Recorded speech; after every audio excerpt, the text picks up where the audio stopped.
everyone, welcome to my YouTube channel. In this tutorial I will show you how to flip faces using flip faces node.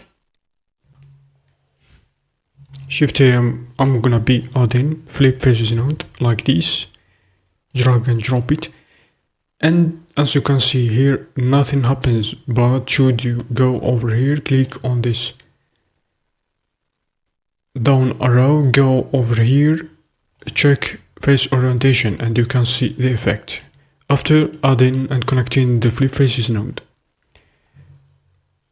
Before that you can connect like this to see what was the effect before checking the face orientation. Let's connect it again like this, and it's gonna be flipping the faces like this. So the flip faces node inverts the normal direction of each face, so it basically flips the faces.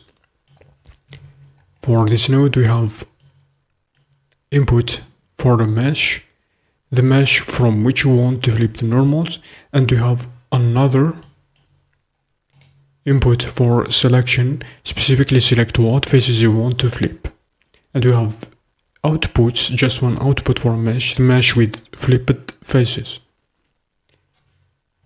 And that's it for this tutorial. See you in the next example. Thanks for watching.